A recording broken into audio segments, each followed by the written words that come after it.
우린 계속해서 주님께서 기뻐하시는 교회로 세워져 가기 위해서 우리가 어떻게 해야 될지를 시리즈로 살펴보고 있습니다. 지난주에는 첫 번째 시간으로 우리가 함께하는 기쁨이 가득한 교회, 함께해서 행복한 교회에 대해서 살펴봤습니다. 담임 목사 혼자서 다 하는 것이 아니라 모든 성도들과 더불어서 함께 이루어가는, 즉 결과가 아니라 과정 자체가 이미 충분한 보상이요, 천국의 기쁨을 가불에서 느끼는, 그 기쁨을 느끼는 그런 교회가 되기를 꿈꿨다고 했습니다. 오늘 두 번째 시간으로는 첫 마디부터 따뜻한 교회라는 제목으로 주의 말씀 증거하겠습니다. 미국은 영어가 사실상 공용어이지만요, 이민자의 나라답게 약 336개의 언어가 동시에 사용되고 있습니다. 영어 다음으로 가장 많이 사용되는 언어라고 하면 역시 스페니쉬겠죠. 3,700만 명쯤 가량이 이 언어를 쓴다고 합니다. 그의 뒤를 이어서 중국어와 프랑스어가 있습니다. 다소 좀 의외였던 것이 다섯 번째로 많이 쓰인 언어가 이 필리핀 사람들이 쓰는 까달로고이고 그 다음이 베트남어라는 사실이에요. 우리가 쓰는 이 한국어는 일곱 번째로 미국에서 가장 많이 사용되는 언어라고 합니다. 우리 교회가 있는 이 플러싱, 이 퀸즈는 언어에 대해서 말할 때는 결코 빼놓으면 안 되는 지역인 게 가장 다양한 언어가 사용되는 지역이라는 이 기네스 기록을 보유하고 있는 지역이기 때문입니다. 실제로 우리가 이 퀸즈 안에 들어올 때 사인을 보면은 이렇게 써 있잖아요. The world's borough. 굳이 번역을 하자면은 세계의 자치구, 이런 말인데 사실 그것이 과장된 표현이 아니었던 것이죠. 하지만 그리스도의 제자에게 있어서 가장 중요한 것은 어떤 언어를 쓰냐보다 어떻게 그 언어를 말하느냐 하는 것입니다. 스포츠나 기술은 오래 하면 할수록 능숙해지고 정교해지죠. 하지만 말은 그렇지 않습니다. 오랫동안 했다고 반드시 말을 잘하는 것도 아니고 또 품격이 올라가는 것도 아닌 것이죠. 오히려 야고보 사도는 말을 많이 하는 자기 같은 선생일수록 실수가 더 많아지는 위험성에 한탄을 했습니다. 그러면서 그는 이렇게 결론을 짓죠. 말에 실수가 없는 사람은 곧 온전한 사람이다.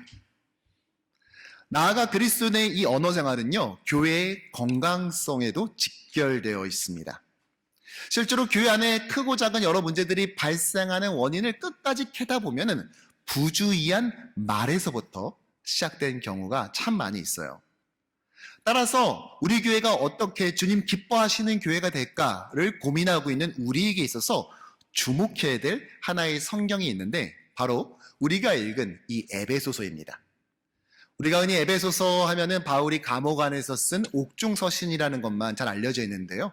사실은 66권의 성경 중에서 교회가 무엇이며 또 교회를 어떻게 세워나가야 하는가에 대해서 가장 관심을 가지고 주목하는 성경이 바로 에베소서입니다. 특별히 우리가 읽은 이 4장은요, 교회의 연합, 교회의 하나됨에 대해서 무척 강조하고 있는데요. 평안에 매는 줄로 성령이 하나 되게 하신 것을 힘써 지켜야 한다. 또 그리스도의 장성한 분량까지 자라나야 한다. 또 예수가 이 교회의 머리 되시고 우리는 각 마디를 통해 연결되고 결합되어야 된다라는 말 모두가 다 이 에베소서 4장에 나오는 구절들입니다. 그리고 그 가운데 바울은 우리의 언어 생활에 대해 다루고 있는 거예요. 즉 그리스도인이 어떻게 살아야 되는지에 대한 도덕적인 부분에 다루는 것이 아니라 교회에 대해서 말을 하면서 언어 생활을 다룬다는 것이죠. 왜 바울은 건강한 교회를 세우는 것을 말함에 있어서 성도의 언어 생활을 주목했던 것일까요? 오늘 이 아침에 함께한 모든 주의 자녀들이 주님이 기뻐하시는 생명력 가득한 언어를 통해 주께서 머리 대신 우리 교회를 더욱 든든히 세워나가는 주의 일꾼 되기를 주님의 이름으로 간절히 축복합니다. 바울 사도는 오늘 에베소서 4장에서 교회가 하나 되기 위해서는 먼저 새로운 사람, 새 사람이 돼야 된다고 말했어요. 그러면서 새 사람이 가져야 될 4종 세트를 소개하는데요. 거짓 대신 참된 것을 가져야 되고, 분노 대신 화해를, 또 도둑질 대신 구제를, 그리고 오늘 우리가 읽은 이 본문처럼 더러운 말 대신 선한 말을 하라고 명령합니다. 먼저 29절의 말씀을 보면 이렇게 나와 있죠. 우리 함께 읽어볼까요? 무릇 더러운 말은 너희 입 밖에도 내지 말고. 바울 사도는 더러운 말은 입 밖에도 내지 말라라고 했는데, 여기서 더럽다라는 사프로스는 기본적으로는 썩었다라는 의미를 가지고 있어요. 실제로 복음서에서도 썩은 열매, 썩은 생선 할 때 사용되는 것을 볼 수 있습니다. 그런데 이번에 이 사프로스가 어디에 연결되어 있죠? 말. 그러니까 썩은 말 또는 썩은 언어, 이걸 하지 말라는 것입니다. 이는 다른 이를 오염시키고 또는 어떤 형태로든 상처를 주는 것을 하지 말라는 거겠죠. 교회 공동체를 허무는 모든 종류의 비방, 중상모략, 음란한 말, 무시하는 말, 냉소적인 말을 포함하는 것입니다. 항상 다른 사람을 평가하듯 말하는 사람들 우리 보지 않습니까? 사회가 어떻고 정치가 어떻고. 근데 정말 무서운 장면은 여기서부터예요. 그 다음에 교회를 아무렇지도 않게 그 다음으로 떠올린다는 것입니다. 사회의 경제를 비판할 때 그 똑같은 어조와 톤을 가지고 그대로 교회를 평가하고 있다는 것이죠. 교회가 어떻고 목회자가 어떻고 다른 집사님이 어떻고. 여러분 그때마다 한 가지 사실을 기억해야 됩니다. 본인 스스로도 반드시 그러한 평가를 받게 된다는 것이에요. 제가 지금 협박하려고 하는 것이 아니라 실제로 마태복음 7장 2절에 이렇게 나와 있어요. 우리 함께 읽어볼까요? 너희가 비판하는 그 비판으로 너희가 비판을 받을 것이요 너희가 헤아리는 그 헤아림으로 너희가 헤아림을 받을 것이니라. 아멘. 가끔 말씀을 인도하거나 또 성경 공부 모임을 하다 보면은 본인이 이전 다니던 교회 얘기를 하려고 할 때가 있어요. 그 자기가 다녔던 이전의 교회가 어땠고 이런 문제가 있었고 막 떠올리려고 하면 제가 항상 하는 행동. 잠깐만요 집사님 그만 우리 교회 얘기만 해요. 그렇게 말해요. 제가 성숙하고 훌륭한 목사여서가 아니에요. 저 말씀대로 될까 봐요. 나도 언젠간 담임 목회를 나가야 될 텐데 내가 담임 목회를 나갔을 때 누군가가 내 교회를 향해서 저렇게 말할까 봐 그게 너무 두려운 거예요. 저는 저 말씀이요 그냥 예수님이 듣기 좋으라고 하는 많은 말씀 추억 같은 말씀이다 생각하는 것이 아니라 저는 저 말씀이 진짜 진리라고 믿거든요. 그러니까 저는 저 말씀이 무서워요. 절대 가볍게 들려오지 않아요. 그리고 저한테 적용되지 않기를 소원합니다. 그래서 저희가 안 했던 거예요. 여러분들도 그 지혜로움, 그 똑같은 은혜가 여러분에게 있기를 소원합니다. 사실 험담을 하지 말아야 되는 이유 중에 하나가 사실 험담을 하다 보면 거짓말로 이게 같이 넘어갑니다. 그 사람의 나쁜 팩트만 가지고 말하는 것이 아니라 거짓말이 은근히 섞어 타기 시작해요. 이런 말 있잖아요. 험담과 거짓말은 함께 손잡고 걸어간다. 험담은요 쓸데없는 말을 하는 기술이죠. 또 남김없이 다 쏟아붓는 기술이에요. 어떤 거는요 우리 안에 영혼이 담아둬야 될 말도 있는 것입니다. 그런데 그 뚝이 터져버리듯이 이것이 다 방류됐을 때 어떤 일이 하루에서 벌어지겠습니까? 사실 우리가 읽진 않았지만요 그 뒤에 나오는 31절에도 우리가 하지 말아야 될 또 다른 말의 실수가 있습니다. 그것은 바로 무엇이냐? 떠드는 것입니다. 떠드는 것. 너희는 모두 악독과 노함과 분냄과 떠드는 것과 이걸 하지 말래요. 여러분 떠드는 것이 뭘 말하는 걸까요? 우리가 초등학교를 다닐 때 왜 칠판에 보면은 가장자리에 이렇게 써 있죠? 오늘의 주번. 그래서 이름 써 있잖아요? 그럼 바로 그 밑에 뭐가 써 있습니까? 그렇죠. 떠드나이. 그러면서 써 있습니다. 왜 이렇게 잘하세요? 여러분의 이름도 자주 출연했었나요? 아까 보니까 어떤 분은 고정 출연을 하셨던 분도 계시더라고요. 네. 여기서 떠드는 것이라는 것은요, 예배 시간에 옆 사람과 잡담하는 거 말하는 것이 아닙니다.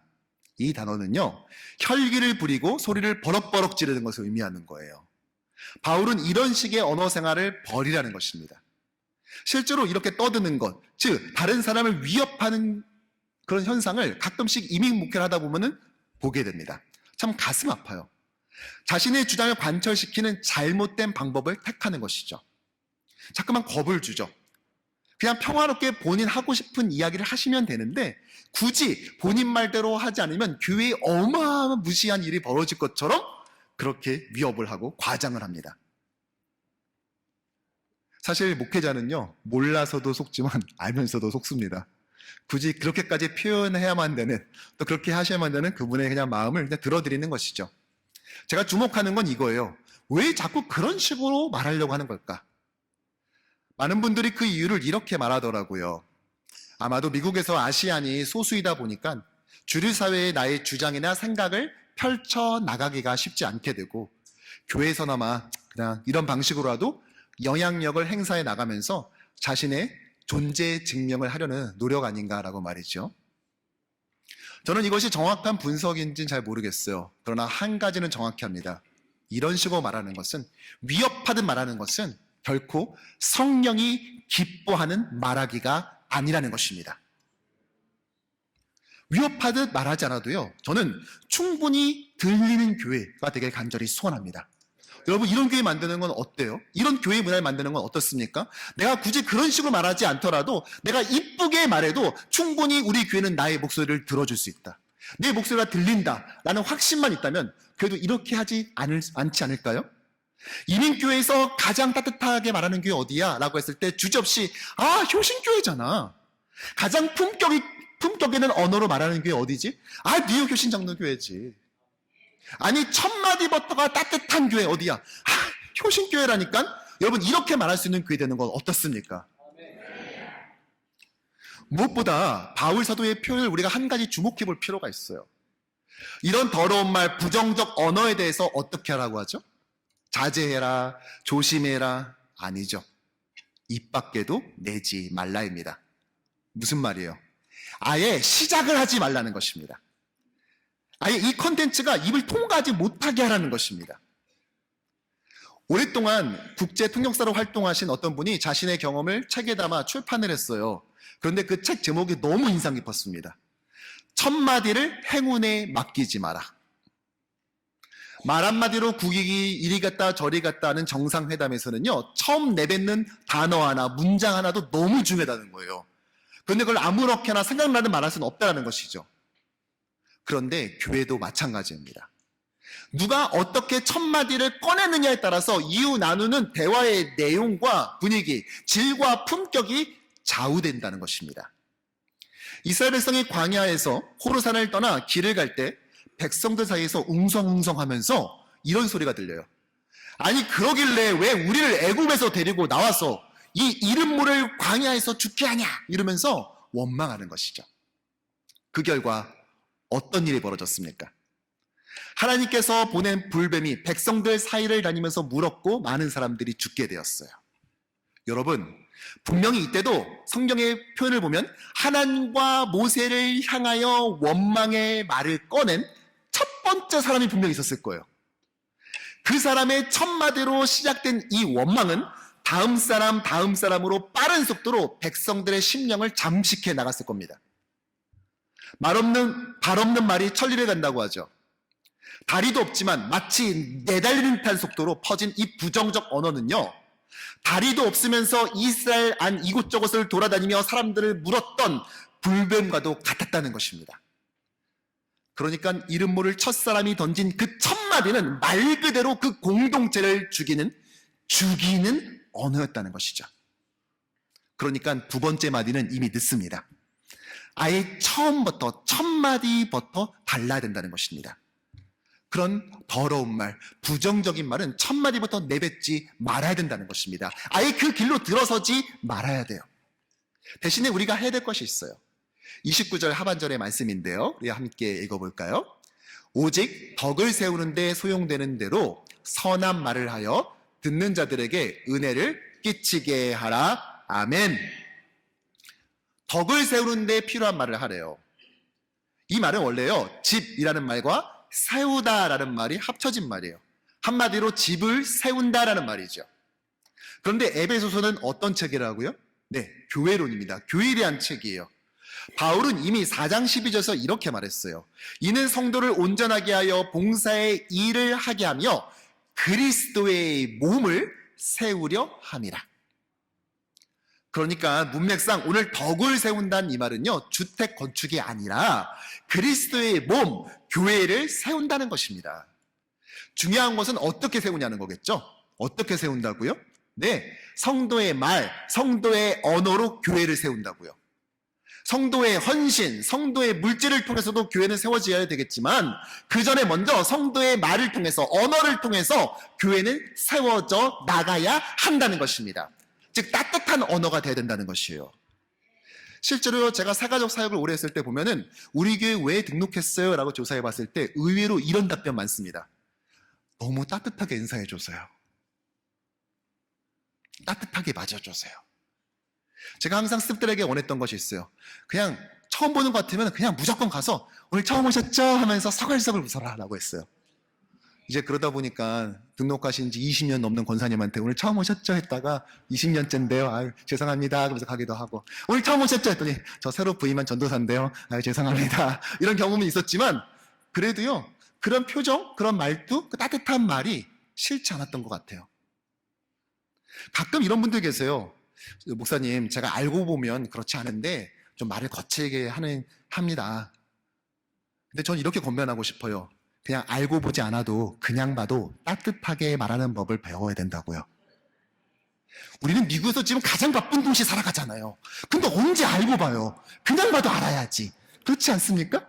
아니 살만 바쁘게 하면서 덕을 세우는 말을 하자니까 그때는 또 알고 봐달라고 하면 어떡합니까? 이 바쁜 도시에서요.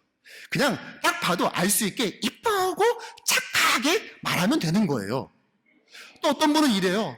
자기가 고향이 그래서 사실 제가 그쪽 지역 출신이어서 좀 말이 좀 세다는 거예요. 그런데요, 제가 그 지역 출신들 중에서 말 이쁘게 하는 분들 제법 많이 알거든요.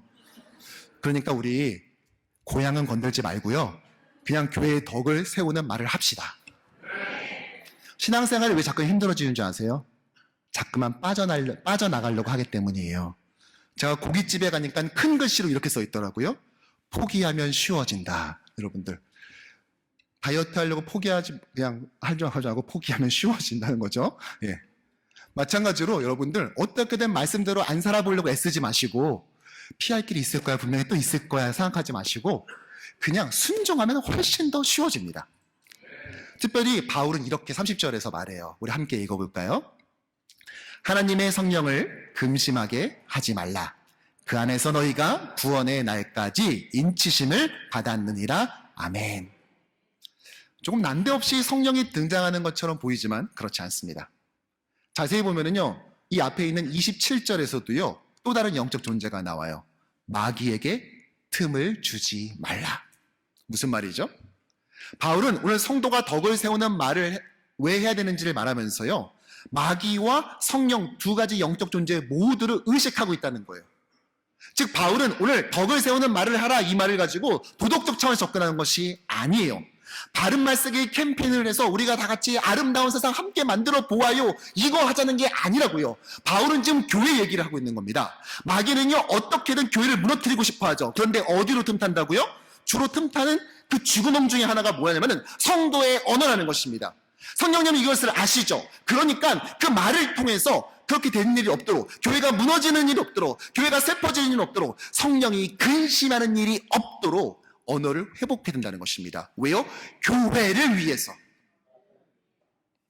그래서 바울은 우리의 기질이나 본성이 이끄는 대로 말하지 말고, 생각나는 대로 말하지 말고, 해왔던 대로 말하지 말고, 덕을 세우는 말, 교회를 세우는 말, 교회를 위한 말을 하라고 하는 것입니다. 특별히 성령이 근심케 한다고 합니다. 왜 성령은 근심해야 됩니까? 존 스토튼 이렇게 말했어요. 먼저는 성령이 거룩의 영이기 때문이다. 여러분, 성령은 거룩한 영이죠. 거룩의 반대말은 그건 뭐예요? 네, 안 거룩이 아니라 죄죠. 네, 죄.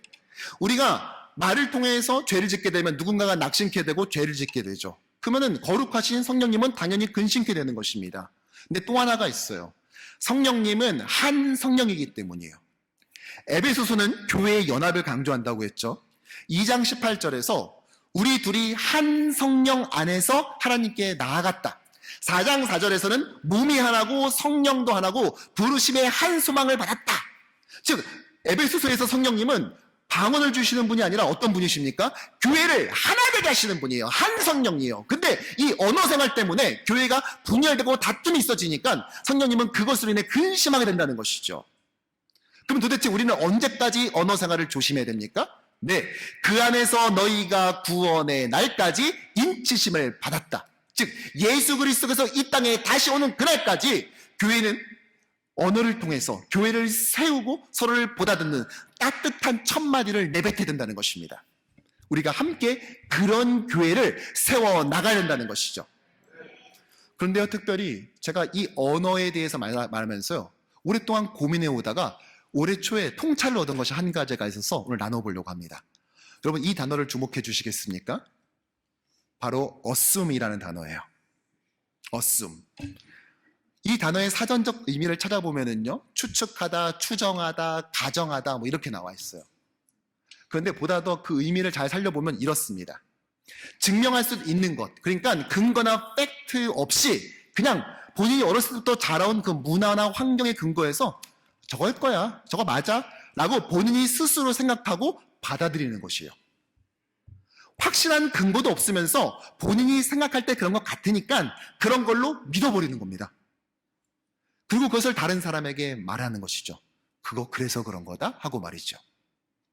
사실 가만히 보면요, 우리가 살아가면서 관계가 망가지는 많은 경우에 첫 번째 시작점이 바로 여기입니다. assume에서예요. 교회뿐만이 아니에요. 가정도 마찬가지예요. 가정 안에서 부모가 자녀를 보면서 assume하죠. 하여튼 요즘 애들은 벌써 assume 들어간 거예요. 자녀는 아유 아빠 하는 게 다 그렇지 뭐, 벌써 assume하는 거죠. 남편이 아내에게, 또 며느리가 시어머니에게 서로 assume하고 있으니까, 그렇게 믿어보기로 작정해버리니까 어긋나기 시작하는 것입니다. 예를 들어 볼까요? 남편을 보니까 얼굴 찡그리고 있어요. 그러면 아내는 아이고 지난주에 말싸움한 게 아직도 안 풀렸네. 아니 남자가 째짜게 일주일 지났으면 풀려야지 아직도 저러냐? 이러고 있는 거죠. 근데 남편은 왜 찡그리느냐? 오늘 치과에 가서 신경치료 받았던 것이 아주 불편한 거죠. 그런데 같은 집에 살서 같은 밥을 먹고 했지만 전혀 다른 이야기를 펼쳐나가고 있는 거예요. 여러분, 한국이 드라마 왕국이 된 다 저마다 이유가 있는 것입니다. 우리나라가 시나리오를 잘 쓰고 영화 가지고 상 받는 이유가 있는 거예요. 이렇게 드라마를 쓰잖아요, 우리가. 교회에서도 마찬가지죠. 교회에 들어오다가 로비에서 어떤 집사님을 딱 보고 눈인사를 했는데 안 받아주네? 그러면 혼자 생각하죠. 예배당에 들어와서 영광송 할 때부터 생각하기 시작합니다. 왜 나한테 왜 이러지? 그러면서 경우의 수를 싹 펼쳐봐요. 그러다 하나하나 지워나가는 거죠. 그러면서 가장 가능성이 높아 보이는 것 탑3를 뽑습니다. 그러면서 각 경우마다 어떻게 자신이 대처해 나갈지 계획을 수립하죠. 그러는 사이에 설교는 다 끝났습니다. 근데 여러분 그거 아세요? 생각보다 머리를 쓰는 것이 칼로리 소비가 꽤 됩니다. 그러니까 말씀은 기억나는 건 없는데 밑에 내려가서 밥 2그릇 먹고 집에 가는 거예요. 여러분 밥은 3그릇 드시고 가셔도 괜찮아요. 그런데 말씀이 남아있어야 되지 않겠어요? 그래야 이 치열한 이민의 삶을 버티지 않겠습니까? 이 어슴이 무서운 게 왜 그러냐면요, 욕을 했거나 거짓말을 하거나 남 험담을 했으면요, 말씀을 들을 때 차라리 찡득이라도 해요. 죄책감을 느낀다는 거죠. 그런데 이 어슴은요, 죄로 느끼기가 쉽지가 않습니다. 왜냐? 내가 그냥 그렇게 가정한 거니까. 그래서 더 위험합니다. 따라서 첫마디를 내뱉기 전에 이것이 팩트에 근거한 것인가 아니면 내 어순의 결과인가, 내 어썸프션에서 나온 것인가를 우리는 먼저 점검하고 내뱉어야 돼요. 저 집사님 저래서 저러는 걸 거야, 목사님이 저렇게 한다는 다 이래서 그런 걸 거야 라고 스스로 어썸하고 그걸 말해버리는 순간 교회는 조금씩 허물어지기 시작한다는 것입니다. 교회는 위험에 처하게 돼요. 왜요? 나의 그 어썸의 결과로 말하는 그 습관과 방식에 의해서 말이죠. 그러니까 우리가 어떻게 해야 되겠어요? 네, 고민하지 마시고 차라리 가서 점잖고 방긋방긋 웃으면서 물어보세요. 집사님, 아까 제가 아침에 로비에서 인사드렸는데 못 보신 것 같더라고요. 그럼 이 집사님은 제가 그랬어요? 선생님 죄송해요 정말. 사실 내가 어저께 가게에 문제가 생겨가지고 밤새 가게에서 그 문제 처리하다가 저 지금 바로 그냥 곧장 교회로 온 거예요. 지금 제가 내 정신이 아니라 뭔가 붕붕 떠 있는 것 같아요. 정말로 집사님 나 몰랐어요. 네, 기도해 드릴게요. 여러분 보셨죠? 내가 저 집사님한테 뭐 서운하게 했나? 걱정할 일이 아니라 함께 기도해 줘야 될 일이었던 것입니다. 그러니까 내 스스로 가정하고 북치고 장구치고 하면서 가공의 소설을 만들어내면서 그 말을 유통시키는 것이 아니라 사실을 천천히 확인해보고 그것을 기도 제목 삼을 줄 아는 바른 언어 생활을 할 수 있어야 된다는 것입니다. 부정적인 언어가 아니라 교회를 세우고 살리고 생명력이 깃든 그 언어들로서 우리 교회 공동체가 더욱더 풍성해지고 아름다운 공동체, 첫마디부터가 따뜻한 교회 공동체 되기를 주님의 이름으로 축복합니다. 말씀을 정리합니다. 갓난아이가 말을 배우기까지 2년 정도의 시간이 걸리죠. 그런데 말을 아끼는 법, 따뜻하게 첫마디를 내뱉는 법을 배우는 데는 50년, 60년이 걸려도 충분치 않을 수 있습니다. 그러므로 우리는 따뜻하게 말하는 법을 훈련해야 됩니다. 그 법을 익혀야 됩니다. 파스칼은 냉랭한 말은 사람들을 얼어붙게 하고 뜨거운 말은 그들을 그을리게 한다. 쓰라린 말은 그들을 더 쓰라리게 만들고 분노에 찬 말은 그들을 분노로 채워버린다. 하지만 친절한 말은 사람들의 영혼에 아름다운 형상을 새긴다. 그런 말은 듣는 사람들을 매끄럽게 하고 고요하게 하며 위로한다.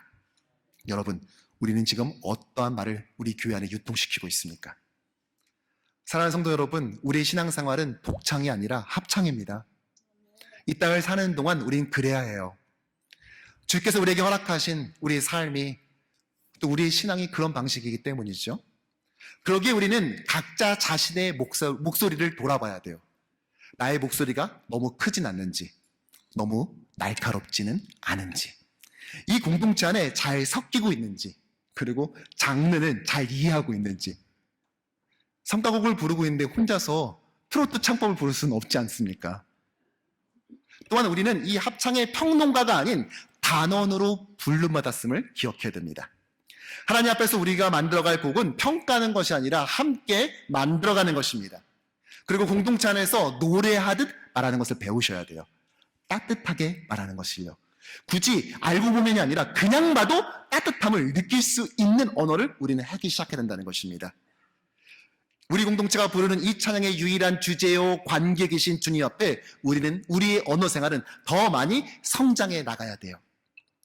진솔하고 겸손하게 죄인인 내가 주님께서 지금까지 나를 어떻게 이끌어 주셨는지를 고백하는 성도의 이 스토리는 자신이 한국에서 어떤 사람이었는지 아냐면서 과시하듯 말하는 세상의 스펙보다 훨씬 더 큰 울림을 가져다 줍니다. 주님의 스토리는 세상의 스펙을 이깁니다. 스토리가 스펙을 이기는 것이죠. 나를 드러내는 언어가 아닌 주께서 영광 받으시는 언어가 되기를 소원합니다. 결국 첫마디가 중요합니다. 그리고 그 결정에 따라 교회 안에 생명력 넘치는 말이 흐르게 될지 아니면 병들게 하는 부정적 에너지가 흐르게 될지 결정되게 될 것입니다. 여러분, 우리는 어떠한 언어를 흘려보내길 원하십니까? 아니, 지금 나는 어떠한 첫마디를 내뱉고 있습니까?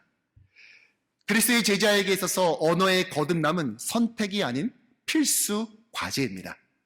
나는 원래 말투가 그래요. 제가 말은 이렇게 해도 악의는 없어요. 라고 변명할 수 없는 것입니다. 우리는 계속해서 노력해야 되고 주의해야 하며 말의 덕을 세워야 합니다. 그래서 말 잘하는 사람이 아니라 말에 실수가 없는 온전한 사람이 될 수 있도록 교회와 가정 또 지역사회에서 힘써야 하는 것입니다.